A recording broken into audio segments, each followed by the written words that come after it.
award is presented to a film that speaks of the Filipinos' love for family.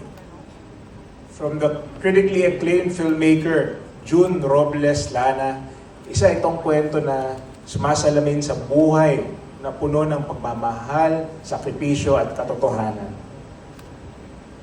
Here's our box office hero awardee from the movie The Breadwinner.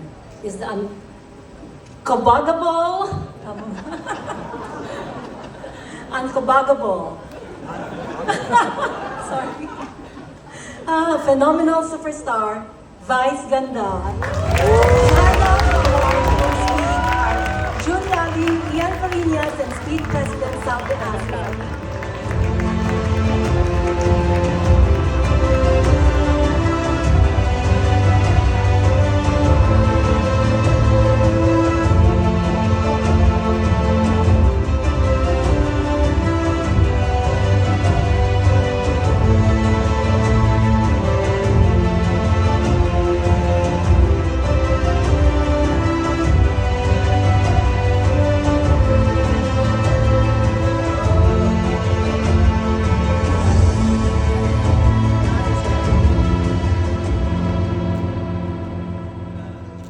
Pinatawag ko kayong lahat. Charot. Ang magandang gabi sa inyong lahat. Maraming salamat po sa Eddies for this award. Ito po yung kauna-unahang parangal na natanggap ko mula sa Speed, mula sa Eddies. Kaya naman masayang-masaya po ako. At kung si Ruro hindi niya inasahan na makakatanggap siya ng parangal ngayong gabi, ako po inasahan ko po. Tinext po kasi ako last week, so inaasahan ko na siya ngayong gabi. Pero again, maraming salamat sa Star Cinema, sa aking direktor, kay Direk June Robles Lana, at sa lahat ng mga naunang direktor na kumuha sa akin at nagtiwala sa akin, sa lahat ng iba pang mga producers sa Viva Films na nagbigay sa akin ng pagtitiwala para gumanap ng iba't ibang karakter sa pelikula na magbibigay ng ligaya sa lahat ng mga Pilipino na makakapanood sa akin. Maraming salamat dahil kundi naman dahil sa tiwala nila nung ako nagsisimula pa lamang, hindi naman ako mabibigyan ng ganitong parangal ngayon na box office hero. Wow. Swerte ako sa mga award na walang gender.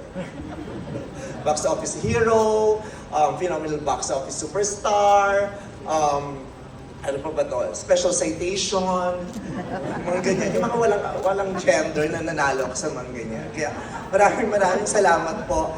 At maraming salamat sa masang Pilipino na patuloy na nanonood sa akin.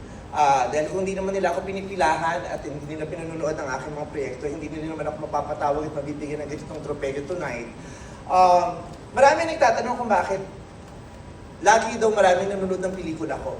Just like last year, nakakatuwa na sa pagpapili ko sa Metro Manila Film Festival, ang And the Breadwinner is ang naging top 1 sa box office sa lahat ng entries sa Metro Manila Film Festival. So, maraming nagtataas ng kilay, maraming nagkaka-question, bakit daw laging maraming nanonood ng pelikula ko? Para sa mga ilang kritiko at para sa ilang mga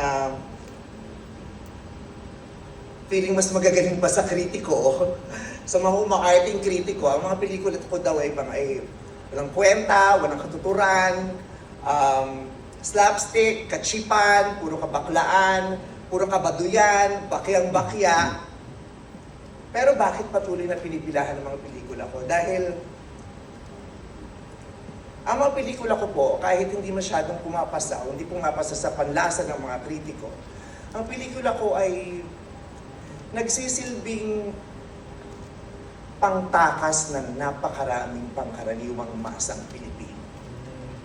Yung pelikula ko po ay ginagamit ng napakaraming masang Pilipino para maging instrumento para sila ay tumawa panandalian, tumawa, humagalpak hanggang sa makalimutan nila ng ilang segundo kung ano yung masakit, malungkot at mahirap na sitwasyon ng kanilang pamumuhay araw-araw.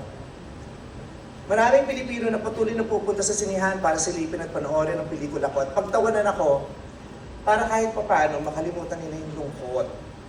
Para kahit papaano makalimutan nilang ang dami nilang problema. Para kahit papaano makalimutan nilang malapit na silang mawalan ng pag-asa dito sa Pilipinas. Yun po ang isa sa mga dahilan, feeling ko kung bakit nanonood pa rin sila ng pelikula ko. Kahit ang mahal-mahal na ng pelikula. Ang hirap ng buhay nila pero Konti lang ang pera nila, pero manonood pa rin sila ng sine. Lalong-lalo na ng pelikula ko. Kasi gusto nilang tumawa. Ayaw nilang magpakakritiko at masyadong mag-isip sa panonood ng pelikula. Gusto na lang nilang tumawa. Kasi yun ang magpapatawid sa kanila para bukas, buhay pa sila.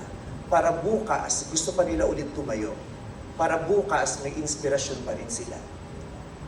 Kaya marami at walang hanggang pasasalamat ang gusto kong ibigay sa masang Pilipino, dahil yung masang Pilipino talaga ang labis-labis ang pagmamahal sa akin. At naniniwala din ako na kaya ang mga Pilipino, ang maraming masang Pilipino ay nanonood ng pelikula ko dahil ako at ang masang Pilipino ay may ugnayan. Dahil sa araw-araw nilang pagkita sa akin at panonood sa akin sa It's Showtime, sa loob ng 17 years, nakabuo ako ng isang magandang ugnayan sa masang Pilipino.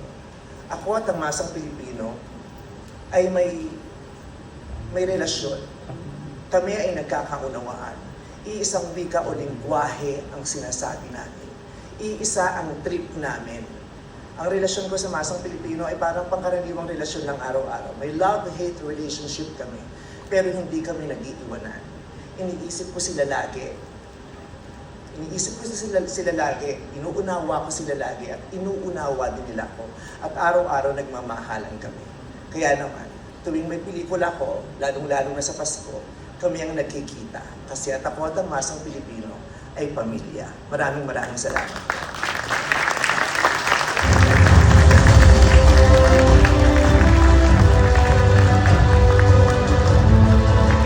Congratulations to our box office heroes. Sila ang mga makabagong bayani ng industriya. You guys are such an inspiration to all of us.